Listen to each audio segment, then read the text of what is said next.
Hello दोस्तों, स्वागत है आपका हमारे चैनल यूपी एग्जाम क्विज़र में।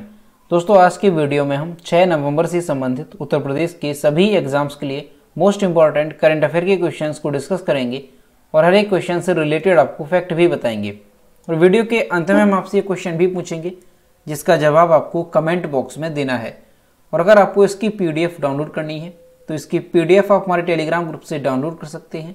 टेलीग्राम ग्रुप की लिंक आपको वीडियो के डिस्क्रिप्शन में मिल जाएगी। तो चलिए शुरू करते हैं। आज का सेशन शुरू करने से पहले हम कल के क्वेश्चंस का रिवीजन करेंगे। कल का पहला क्वेश्चन है, लखनऊ में कितने दिवसीय भारत हस्तशिल्प महोत्सव का आयोजन किया जा रहा है? इसका जो करेक्ट आंसर है वो है ऑप्शन नंबर ए, 15 दिनों का। अगला क्वेश्चन है, अयोध्या में दीपोत्सव के मौके पर सर्वाधिक दिए जलाने के लिए किसे Guinness book of world record का प्रमाण पत्र मिल गया है? इसका जो करेक्ट आंसर है वो है ऑप्शन नंबर सी, ए और बी दोनों, यानी उत्तर प्रदेश सरकार का पर्यटन विभाग और डॉक्टर राम मनोहर लोहिया अवध विश्वविद्यालय को सर्वाधिक दिए जलाने के लिए Guinness book of world record का प्रमाण पत्र मिला है। और दोस्तों, उत्तर प्रदेश करंट अफेयर की लास्ट 10 मंथ की अगर आपको PDF डाउनलोड करनी है तो इसकी लिंक आपको वीडियो के डिस्क्रिप्शन में मिल जाएगी। वहाँ से आप इस PDF को डाउनलोड कर सकते हैं। इस PDF में हमने जनवरी से लेकर अक्टूबर 2021 तक यानी लास्ट 10 मंथ के उत्तर प्रदेश करंट अफेयर के सभी इंपॉर्टेंट क्वेश्चंस को विस्तार पूर्वक बताया है। और दोस्तों, अगर आपको अक्टूबर मंथ की उत्तर प्रदेश करंट अफेयर की PDF डाउनलोड करनी है तो उसकी लिंक भी आपको वीडियो के डिस्क्रिप्शन में मिल जाएगी।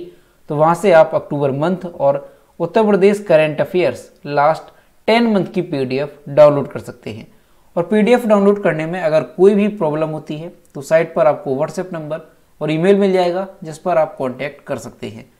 अगला क्वेश्चन है, हाल ही में बधिरों के लिए जम्मू और कश्मीर टीम ने किस देश में आयोजित विश्व बधिर जूडो चैंपियनशिप में प्रथम स्थान प्राप्त किया? इसका जो करेक्ट आंसर है वो है ऑप्शन नंबर बी, फ्रांस में। अगला क्वेश्चन है, केंद्र ने निम्नलिखित में से किसके लिए एक अभियान हर घर दस्तक शुरू किया? इसका जो करेक्ट आंसर है वो है ऑप्शन नंबर ए, कोविड-19 टीकाकरण के लिए। अगला क्वेश्चन है, फिक्की ने किसे अपना नया महानिदेशक नियुक्त किया? इसका जो करेक्ट आंसर है वो है option number C, Arun Chawla को। अगला क्वेश्चन है, फर्स्ट मिस इंडिया टीन 2021 का खिताब किसने जीता?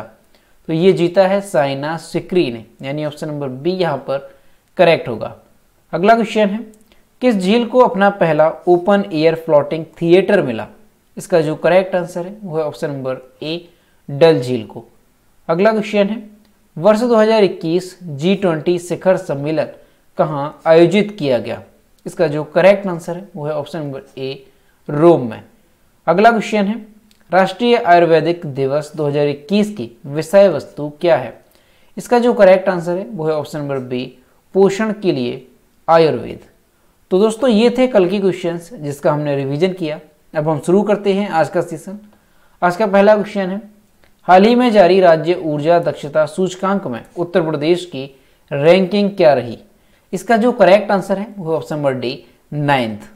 कर्नाटक ने राज्य ऊर्जा दक्षता सूचकांक 2020 यानी स्टेट एनर्जी इफिशियंसी इंडेक्स 2021 में शीर्ष स्थान हासिल किया, जिसने राज्य में ऊर्जा दक्षता में सुधार के लिए कई पहलों के बल पर 100 में से 70 अंक हासिल किए हैं।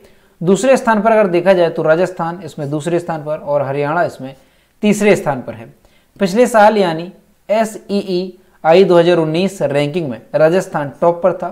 विद्युत मंत्रालय के तहत राज्य ऊर्जा दक्षता सूचकांक SEEI 2020 जारी किया गया। उत्तर प्रदेश राज्य ऊर्जा दक्षता सूचकांक में 9वें स्थान पर रहा, जिसने राज्य में ऊर्जा दक्षता में सुधार के लिए 100 में से 35.5 अंक प्राप्त किए हैं। तो आपको ध्यान रखना है कि अभी हाल ही में ऊर्जा दक्षता सूचकांक 2020 जारी किया गया, जिसमें जो कर्नाटक है वो पहले स्थान पर रहा, दूसरे स्थान पर राजस्थान और तीसरे स्थान पर हरियाणा रहा। और हमारा जो प्रदेश है उत्तर प्रदेश, ये इस रैंकिंग में 9वें स्थान पर रहा, जिसने 100 में से 35.5 अंक प्राप्त किए। अगला क्वेश्चन है, हाल ही में योगी सरकार ने ग्रेटर नोएडा के कितने एरिया में टॉय सिटी बनाने का फैसला लिया है? इसका जो करेक्ट आंसर है वो है ऑप्शन नंबर बी, 100 एकड़ एरिया में। अब चीनी खिलौनों को टक्कर देने के लिए योगी सरकार ने ग्रेटर नोएडा में टॉय सिटी बनाने का फैसला लिया है। इसके साथ ही अब यमुना एक्सप्रेसवे औद्योगिक विकास प्राधिकरण यानी यीडा ग्रेटर नोएडा ईडा सिटी सेक्टर 32 में एक चिल्ड्रन पार्क भी विकसित करेगा जो करीब 10 एकड़ एरिया में होगा। इस पार्क में बच्चों के मनोरंजन के लिए सभी आधुनिक संसाधन मुहैया कराए जाएंगे। टॉय सिटी भी इसी पार्क के आसपास बनाया जाएगा जो 100 एकड़ एरिया में बनेगा। तो आपको ध्यान रखना है कि टॉय सिटी ये कहाँ पर बनेगा, तो ग्रेटर नोएडा में टॉय सिटी बनाने का फैसला किया गया है। और ये जो टॉय सिटी है ये कितने एरिया में बनाया जाएगा, तो 100 एकड़ भूमि पर ये बनाया जाएगा। अगला क्वेश्चन है, हाल ही में बरेली में कितने लीटर वाले ऑक्सीजन प्लांट का उद्घाटन किया गया? इसका जो करेक्ट आंसर है वो है option number C, 48 lakh litre वाले। उत्तर भारत एरिया सेना मुख्यालय बरेली में 48 लाख लीटर के ऑक्सीजन प्लांट का उद्घाटन किया गया। इससे लिक्विड ऑक्सीजन को अन्य सेना के हॉस्पिटल में मुहैया कराया जाएगा। इसके अलावा इतने ही बड़े एक और प्लांट का उद्घाटन देहरादून स्थित आर्मी मुख्यालय में किया गया। देश भर में सेना ने करीब 5 ऑक्सीजन प्लांट का दीपावली पर उद्घाटन कर लोगों को ऑक्सीजन की सौगात दी। तो आपको ध्यान रखना है कि उत्तर भारत एरिया बरेली में 48 लाख लीटर के ऑक्सीजन प्लांट का उद्घाटन किया गया है। इससे क्या होगा, तो इससे लिक्विड ऑक्सीजन को अन्य सेना के हॉस्पिटल में मुहैया कराया जाएगा। अगला क्वेश्चन है, लॉन्च पुस्तक John Lang wanderer of Hindustan slanderer of Hindustani lawyer for the Rani के लेखक कौन है? इसका जो करेक्ट आंसर है वो है option number A, Amit Ranjan. प्रसिद्ध भारतीय लेखक अमित रंजन ने अपनी नई पुस्तक John Lang wanderer of Hindustan slanderer of Hindustani lawyer for the Rani launch की। John Long wonder of the Hindustan slanderer of the Hindustani lawyer for the Rani नामक पुस्तक जॉन लैंग के जीवन और उनके कारनामों और साहित्यिक कार्यों के बारे में बताती है, जो कि एक ऑस्ट्रेलियाई पत्रकार और वकील थे जो 19वीं शताब्दी में भारत आकर बस गए थे।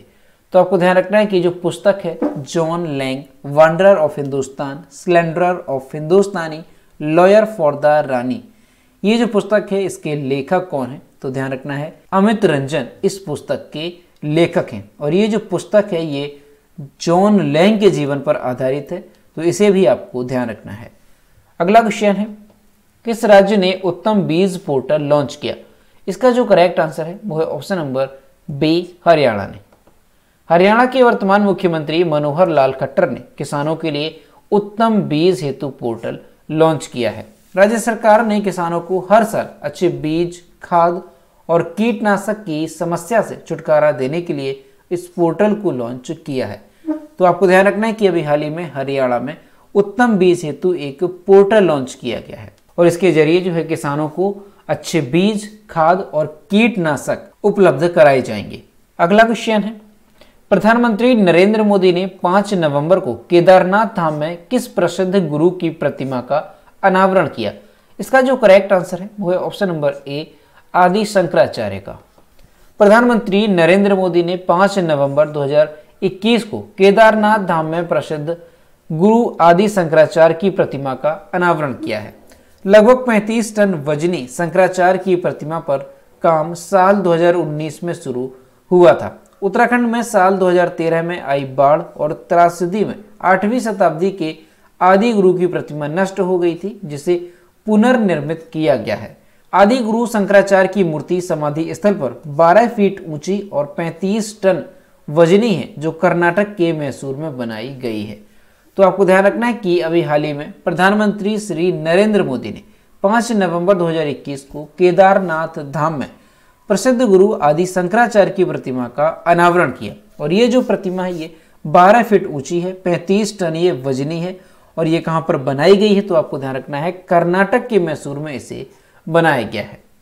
अगला क्वेश्चन है, आत्मनिर्भर भारत के समर्थन में किस कंपनी ने भारत सरकार के राष्ट्रीय ग्रामीण आजीविका मिशन के लिए साझेदारी की है? तो इसकी साझेदारी की है फ्लिपकार्ट ने, यानी ऑप्शन नंबर बी यहाँ पे करेक्ट होगा। भारत के घरेलू e commerce market place Flipkart ने महत्वाकांक्षी दीनदयाल अंत्योदय योजना राष्ट्रीय ग्रामीण आजीविका मिशन यानी DABY-NRLM कार्यक्रम के लिए भारत सरकार के ग्रामीण विकास मंत्रालय के साथ एक समझौता ज्ञापन पर हस्ताक्षर किए हैं। स्थानीय व्यवसायों और स्वयं सहायता समूहों को सशक्त बनाने में मदद करने के लिए विशेष रूप से वे जो महिलाओं के नेतृत्व में हैं उन्हें ई-कॉमर्स के दायरे में लाया जाएगा।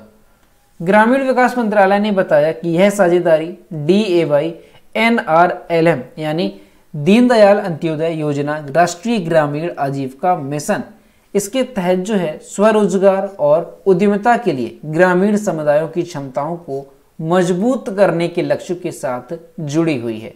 इस प्रकार प्रधानमंत्री के आत्मनिर्भर भारत के दृष्टिकोण को और गति प्रदान करती है। तो आपको ध्यान रखना है कि दीनदयाल अंत्योदय योजना राष्ट्रीय ग्रामीण आजीविका मिशन कार्यक्रम के लिए भारत सरकार के ग्रामीण विकास मंत्रालय के साथ जो है फ्लिपकार्ट ने समझौता किया है। अब दोस्तों अगर फ्लिपकार्ट की बात की जाए तो फ्लिपकार्ट की स्थापना कब हुई थी, तो आपको ध्यान रखना है अक्टूबर 2007 में फ्लिपकार्ट की स्थापना हुई थी। कहां पर, तो बेंगलोर में। और जो फ्लिपकार्ट है इसके CEO कौन है, तो ध्यान रखना है कल्याण कृष्णमूर्ति फ्लिपकार्ट के CEO हैं। और इसका मुख्यालय कहां पर है, तो बेंगलुरु में इसका मुख्यालय है। और इसके संस्थापक कौन है, तो इनका नाम काफी इंपॉर्टेंट है, ध्यान रखना है सचिन बंसल और बिन्नी बंसल, ये फ्लिपकार्ट के संस्थापक हैं। और ये जो फ्लिपकार्ट है ये है क्या, तो ये भारत की एक ई-कॉमर्स कंपनी है। अगला क्वेश्चन है, भारतीय क्रिकेट बोर्ड BCCI ने भारतीय क्रिकेट टीम का अगला कोच निम्न में से किसे नियुक्त किया है। इसका जो करेक्ट आंसर है वो है option number C, Rahul Dravid को। भारतीय क्रिकेट बोर्ड BCCI ने 3 नवंबर 2021 को पूर्व कप्तान राहुल द्रविड़ को भारतीय पुरुष क्रिकेट टीम का मुख्य कोच नियुक्त किया। राष्ट्रीय क्रिकेट अकादमी NCA के प्रमुख के तौर पर काम कर रहे राहुल द्रविड़ को भारत में 2023 में होने वाले 50 ओवर के विश्व कप तक 2 साल के लिए इस पद पर नियुक्त किया गया है। तो आपको ध्यान रखना है कि BCCI ने 3 नवंबर 2021 को जो राहुल द्रविड़ हैं इन्हें भारतीय पुरुष क्रिकेट टीम का मुख्य कोच नियुक्त किया है। अब दोस्तों अगर BCCI की बात करें तो BCCI का फुल फॉर्म क्या होता है, तो ध्यान रखना है board of control for cricket in India, BCCI का फुल फॉर्म होता है। और BCCI की स्थापना कब हुई थी, तो ध्यान रखना है 1928 में। BCCI की जो स्थापना है वो 1928 में हुई थी। और BCCI के जो अध्यक्ष हैं वो कौन है, तो ध्यान रखना है सौरभ गांगुली BCCI के अध्यक्ष हैं। और BCCI के उपाध्यक्ष कौन है, तो ध्यान रखना है राजीव शुक्ला BCCI के उपाध्यक्ष हैं। अगला क्वेश्चन है, विश्व सुनामी जागरूकता दिवस यानी वर्ल्ड सुनामी अवेयरनेस डे निम्न में से किस दिन मनाया जाता है। इसका जो करेक्ट आंसर है वो है ऑप्शन नंबर C, 5 नवंबर को। विश्व सुनामी जागरूकता दिवस वर्ल्ड सुनामी अवेयरनेस डे हर साल 5 नवंबर को मनाया जाता है। यह दिवस सुनामी के बारे में जागरूकता के प्रचार प्रसार को बढ़ाने के लिए मनाया जाता है। सुनामी दिवस के दिन सभी को सुनामी से होने वाले खतरों और बचावों के बारे में बताया जाता है। पहला विश्व सुनामी जागरूकता दिवस कब मनाया गया था, तो ये 5 नवंबर 2016 को पूरे विश्व भर में मनाया गया था। तो आपको अच्छे से ध्यान रखना है कि विश्व सुनामी जागरूकता दिवस ये कब मनाया जाता है, तो हर साल 5 नवंबर को ये दिवस मनाया जाता है। और दोस्तों 2021 का विश्व सुनामी दिवस की थीम क्या रही, तो आपको ध्यान रखना है सुनामी जागरूकता बढ़ाने के लिए विकासशील देशों के लिए अंतर्राष्ट्रीय सहयोग बढ़ाना। ये 2021 का विश्व सुनामी जागरूकता दिवस का विषय यानी थीम रही। अब दोस्तों सुनामी आपने कई बार नाम सुना होगा, तो सुनामी होता क्या है, तो सुनामी जो है बंदरगाह लहरों को कहा जाता है क्योंकि वे तटीय क्षेत्रों और बंदरगाहों में अधिकतम नुकसान का कारण बनते जा रही हैं। ये सैकड़ों किलोमीटर चौड़ाई वाली लहरें होती हैं। इनकी जो गति है वो 420 किलोमीटर प्रति घंटा तक और ऊंचाई 10 से 18 मीटर तक हो सकती है। अक्सर समुद्री भूकंपों की वजह से ये तूफान पैदा होते हैं और विशेषज्ञों का ऐसा कहना है कि सुनामी की गति उतनी होती है जिस गति से एक हवाई जहाज उड़ता है। तो इसे कहते हैं सुनामी, यानी जो समुद्रों की लहरें होती हैं उनको ही क्या कहा जाता है, सुनामी कहा जाता है। तो आपको ध्यान रखना है कि विश्व सुनामी जागरूकता दिवस ये कब मनाया जाता है, तो 5 नवंबर को ये मनाया जाता है। अगला क्वेश्चन है, वेस्ट इंडीज के निम्न में से किस खिलाड़ी ने T20 वर्ल्ड कप के बाद अंतर्राष्ट्रीय क्रिकेट से संन्यास लेने की घोषणा की है? इसका जो करेक्ट आंसर है वो है option number A, Dwayne Bravo. West Indies के हरफन मौला खिलाड़ी Dwayne Bravo T20 cricket World Cup के बाद अंतर्राष्ट्रीय क्रिकेट से रिटायरमेंट लेंगे। उन्होंने इसकी घोषणा 4 नवंबर को T20 वर्ल्ड कप में श्रीलंका के साथ वेस्ट इंडीज के हार के बाद किया।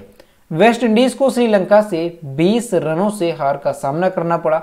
ब्रावो ने वेस्ट इंडीज के लिए 90 T20 मैचों में 78 विकेट लिए हैं और 1000 से ज्यादा रन बनाए हैं। साल 2004 में अपने अंतर्राष्ट्रीय करियर की शुरुआत करने वाले ब्रावो ने 293 मैच खेले। डेथ ओवरों की गेंद और बल्ले दोनों के साथ वो काफी उपयोगी खिलाड़ी रहे हैं। तो दोस्तों आपको ध्यान रखना है कि वेस्ट इंडीज के जो खिलाड़ी है ड्वेन ब्रावो, ये T20 वर्ल्ड कप के बाद अंतर्राष्ट्रीय क्रिकेट से रिटायरमेंट लेंगे और इसकी जो घोषणा है वो इन्होंने 4 नवंबर को की है। तो आपको ध्यान रखना है कि अगर एग्जाम में पूछा जाता है कि ड्वेन ब्रावो ये किस क्षेत्र से संबंधित हैं, तो ये एक क्रिकेटर है और अभी जो है इन्होंने अंतर्राष्ट्रीय क्रिकेट से रिटायरमेंट लेने की घोषणा की है। तो दोस्तों ये थे 6 नवंबर से संबंधित उत्तर प्रदेश के सभी एग्जाम्स के लिए मोस्ट इंपॉर्टेंट करंट अफेयर के क्वेश्चन जो कि हमने डिस्कस किए। अब हम देखते हैं कल के वीडियो को क्वेश्चन जो हमने आपसे पूछा था। तो यह है कल के वीडियो को क्वेश्चन जो हमने आपसे पूछा था। ऑक्सफोर्ड लैंग्वेजेस की वार्षिक रिपोर्ट के अनुसार निम्नलिखित में से किसे 2021 के लिए वर्ड ऑफ द ईयर नामित किया गया? इसका जो करेक्ट आंसर था वो ऑप्शन नंबर ए था, वैक्स। और लगभग सभी स्टूडेंट्स ने इसके सही जवाब किए। और मैं आपसे हर रोज कहता हूं कि जो भी क्वेश्चन आपसे पूछा जाए तो सभी लोग उसका आंसर जरूर किया करो। तो यह है आज का क्वेश्चन। उपन्यास द प्रॉमिस हेतु फिक्शन के लिए 2021 का बुकर पुरस्कार किसने जीता?